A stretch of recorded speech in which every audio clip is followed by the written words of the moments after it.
Hello Calc 3, welcome back to another video. In this video we will be covering the first section of chapter 14, section 14.1, where we introduce functions of several variables. So let's get to it. In Calc 1 and Calc 2, you worried solely about functions that take one real number and output one real number. So we would typically denote those functions as y equals f of x. You plug in a real number for x, and the function outputs a real number for y. In this section, we introduce functions that take multiple real numbers at once as input and still output one real number. So here's a remark.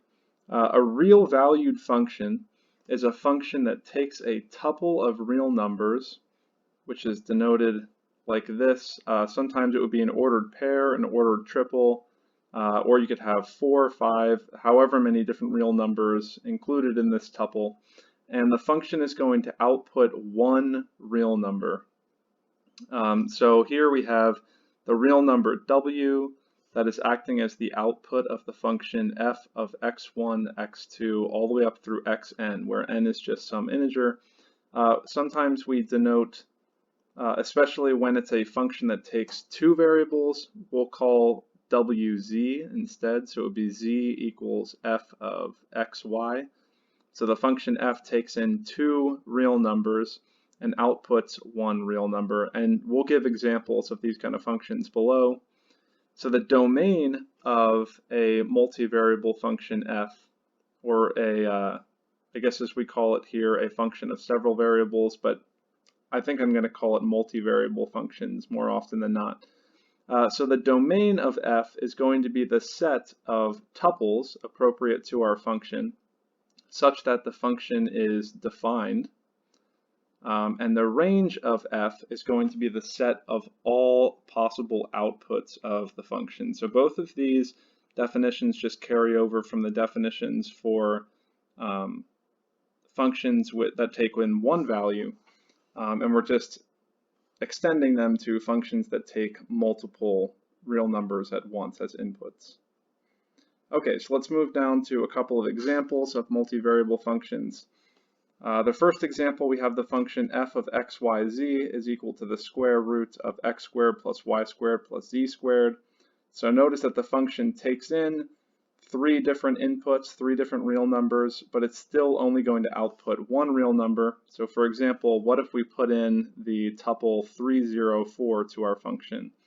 Then we get the square root of 3 squared, because we're taking 3 and plugging it in for x. We take 0, plug it in for y. We take 4 and plug it in for z. And we get the square root of 3 squared plus 0 squared plus 4 squared, which is equal to the square root of 9 plus 16, which is equal to the square root of 25, which is equal to 5.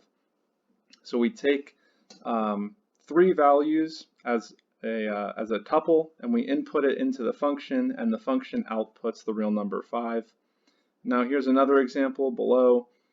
This time the function only takes two variables at once and still outputs one real number as opposed to three like the example before.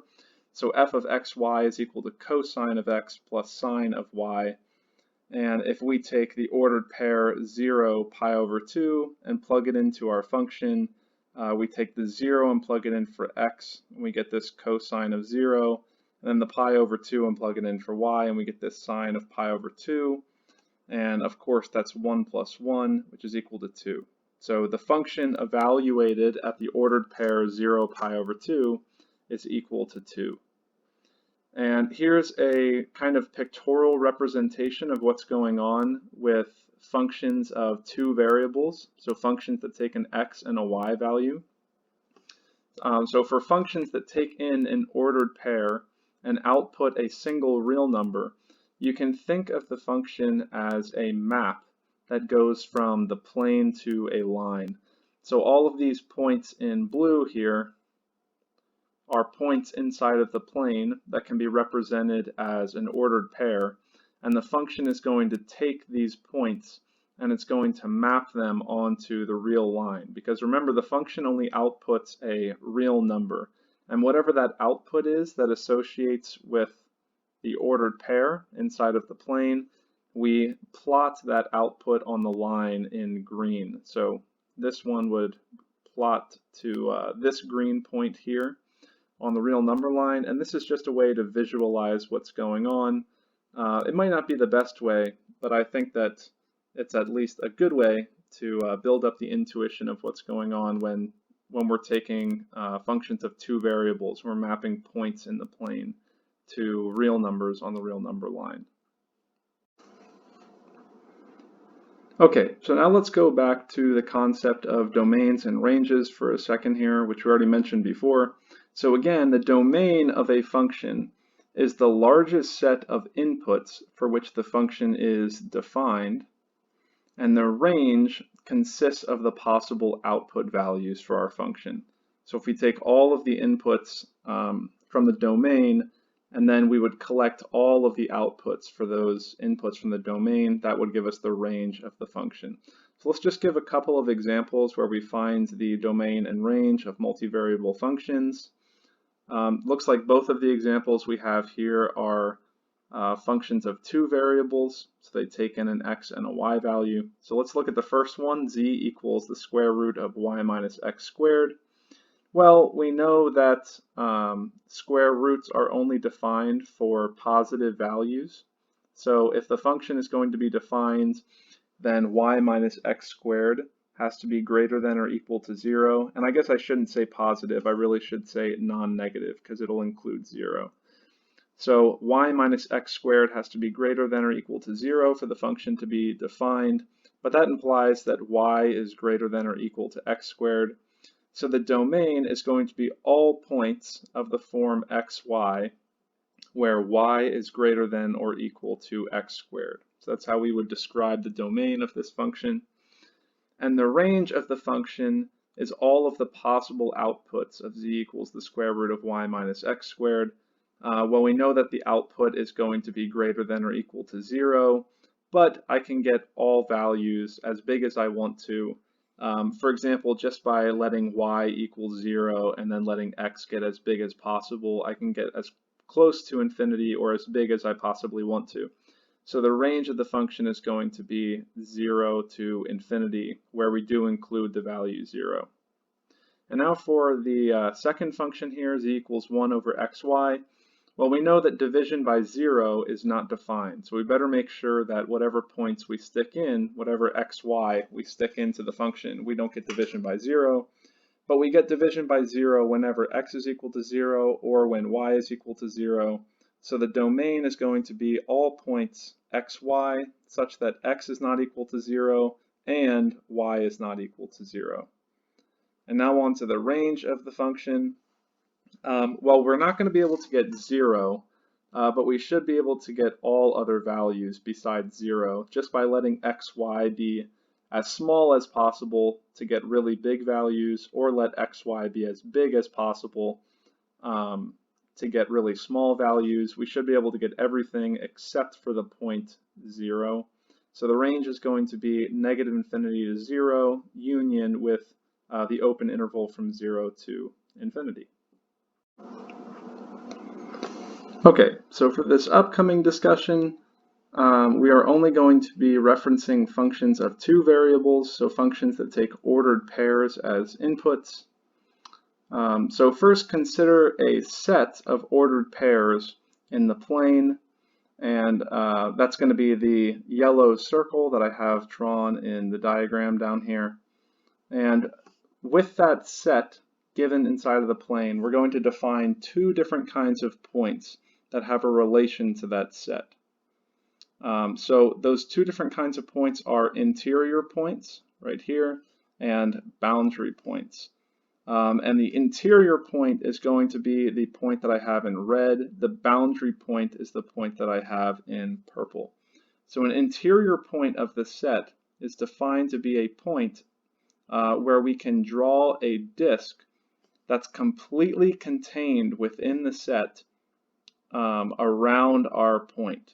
So notice that this red dotted disk that I've drawn around the red point is completely contained inside of our set here in yellow. or we could get even closer to the outside of the set, maybe like down here, but still we can draw a tiny little circle that contains the red point here. On the other hand, if we look at this purple point that's on what's called the boundary of our set, this is going to be a boundary point because no matter how small of a disk we draw around the point, some of the disk is going to end up outside of the set and some of the disk is going to end up inside of the set. So even if we make it really small, right around the purple point here, whatever we do, the disk is always going to contain some points outside of the set and some points inside of the set.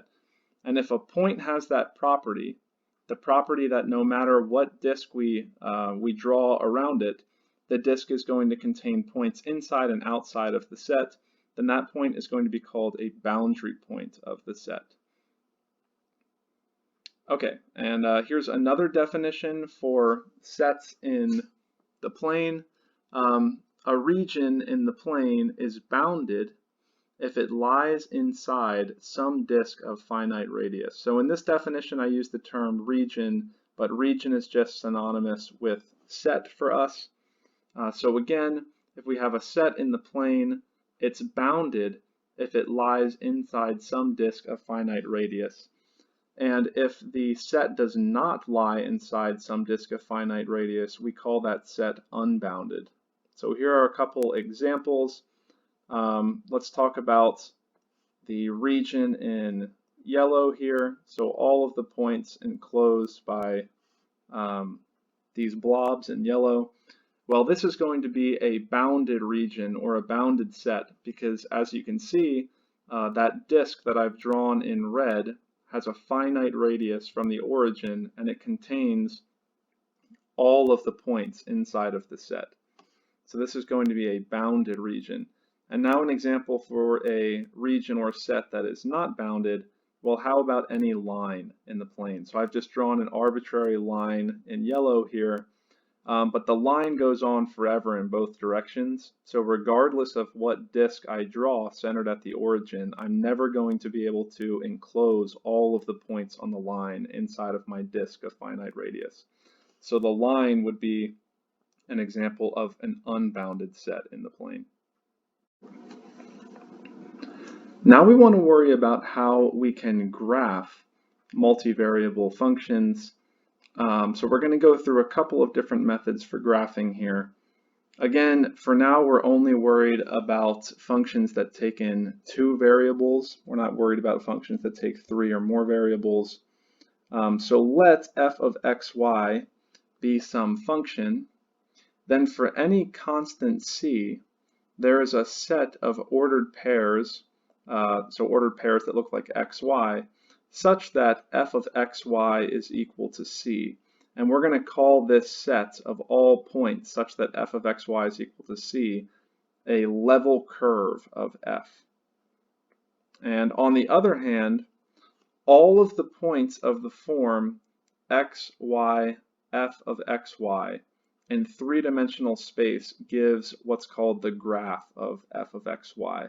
And if both of these definitions seem a little bit weird for now, that's okay. We're going to go into some examples where we get to use them and hopefully they make a little bit more sense.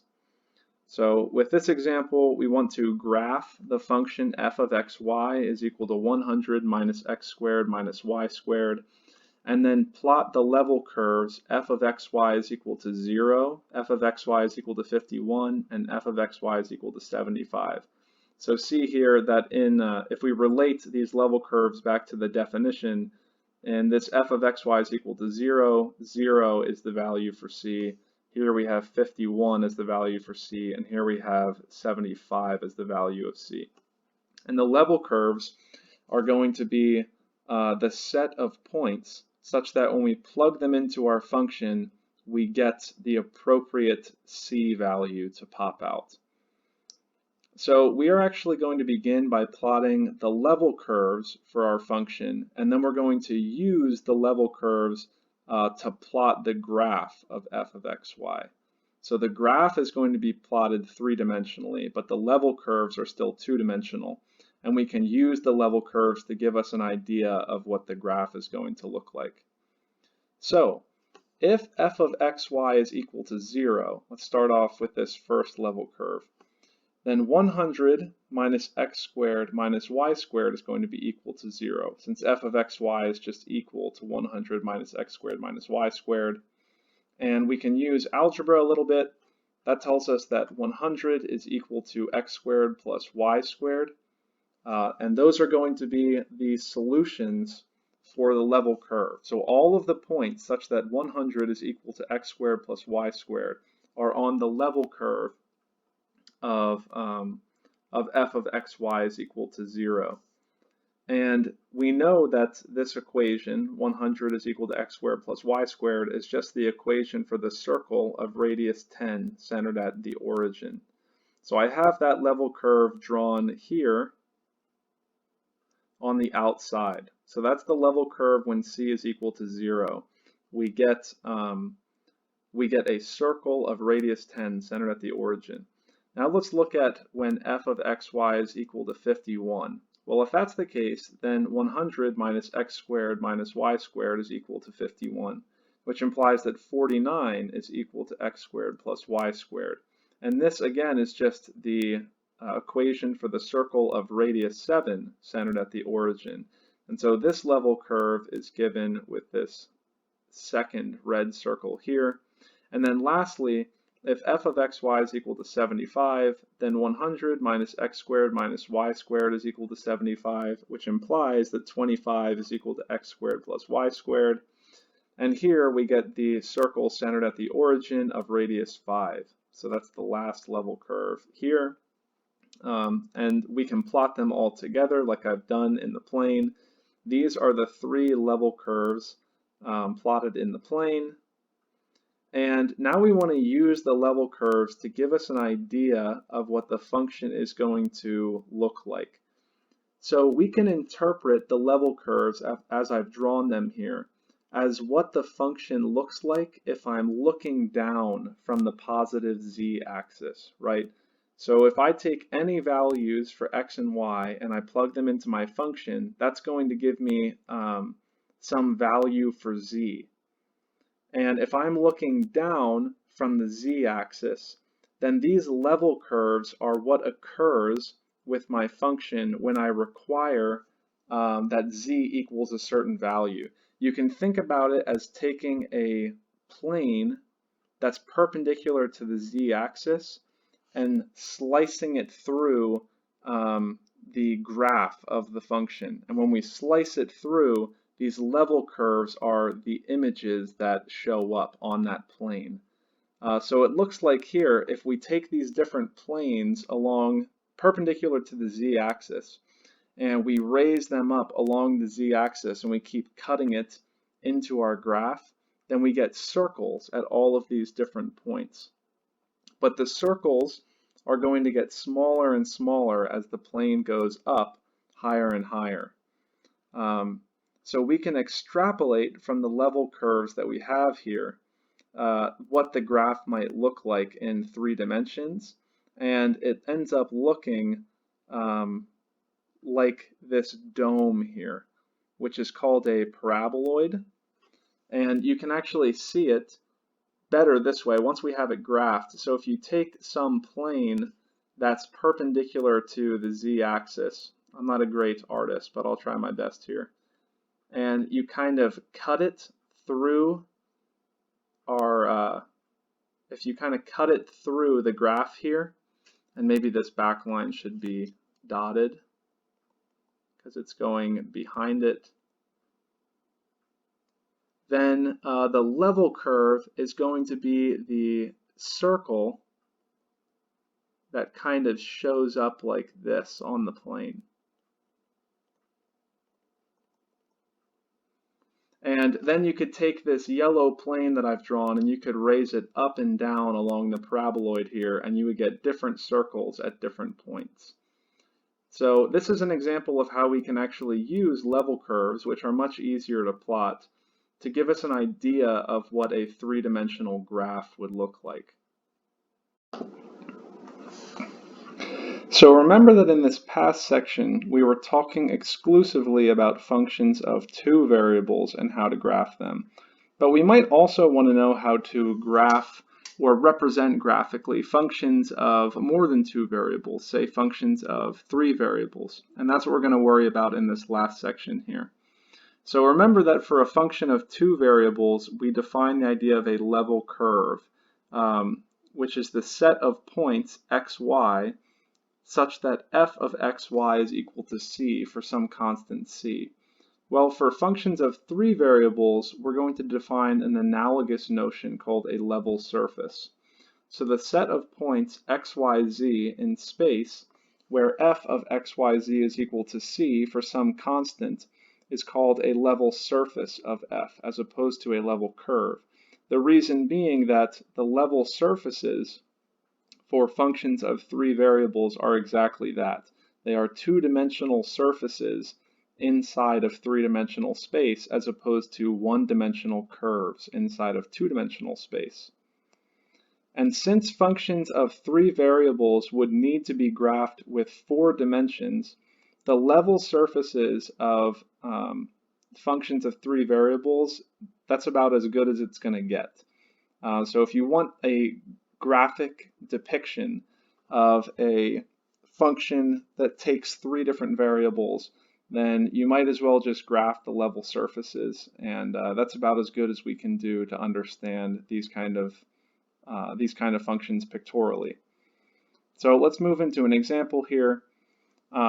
We want to describe the level surfaces of the function f of x, y, z is equal to the square root of x squared plus y squared plus z squared. Okay, so let's start off by just picking some different constants for c and seeing what the surfaces look like. So if we let c equal 1, then f of x, y, z is equal to the square root of x squared plus y squared plus z squared is equal to 1. And if we square both sides of that equation here, we find that x squared plus y squared plus z squared is equal to 1. And this is just the equation for the sphere of radius 1 centered at the origin. So that would be our first level surface, the level surface for c equals 1. If we let c equals 2, then we get the square root of x squared plus y squared plus z squared is equal to 2. And if we square both sides of this equation, we get x squared plus y squared plus z squared is equal to 4. And that's the equation for the sphere of radius 2 at the origin. And if you pick all kinds of different values for c, you get the same pattern. So if you pick c equals 3, we would get the sphere of radius 3 centered at the origin, and so on. So generally, the level surfaces of this function of f of x, y, z are spheres centered at the origin of different radii. And that can be depicted by this picture down here. So you can see that this circle, this blue sphere showing up here, that's the level surface when c is equal to 1. And then the sphere gets a little bit bigger when we let c equal 2. And then this outer sphere is what we get when we let c equals 3. And if c kept getting bigger, then the spheres would keep getting bigger and bigger. Yeah, so this is probably the most simple example of using level surfaces to understand a function that takes in 3 different variables. And finally, I should mention the idea of an interior point and a boundary point for regions inside of 3-dimensional space as opposed to the plane like we did before. So the ideas, again, just generalize right over to sets in 3-dimensional space. The only difference is that if you recall from the definition of an interior and boundary point in the plane, we use disks. And the idea was, the question was, can we draw a small enough disk around a point so that the disk is completely contained inside of the region? The difference for 3-dimensional regions is that we don't use disks anymore. We use 3-dimensional solid balls. And if we can get a solid ball to enclose the point such that the whole ball is contained inside of the region, then that point is going to be called an interior point. So you can see that in the diagram here. You have the solid ball in green, and it contains the point in red, and the whole ball is contained inside of the region in, I guess that's a brown. And on the other hand, we also have the notion of a boundary point, just like we did for functions of two variables, or regions in the plane, I should say. Except this time, we have points that are on the surface, I guess you could think of it that way, of the region. And if you take the solid ball, or if you take any solid ball containing the point inside of the region, then that ball is going to consist of points on the outside of the region as well as points on the inside of the region. So you can see that here, this green ball that's been drawn contains points on the outside of the region as well as points on the inside of the region. And no matter how small we make that ball, it's always going to contain points on either side of the region. And finally, it should be mentioned that although we practiced graphing some multivariable functions throughout this video, it is almost always more efficient to graph multivariable functions using a computer, and I've given multiple links in the syllabus for online programs that you can use to graph these kind of functions. All of the functions that we graphed in this video were pretty simple functions, but especially more complicated ones, you should just use a computer to graph them. Okay, so that's the end of the material for section 14.1. Stay tuned for section 14.2.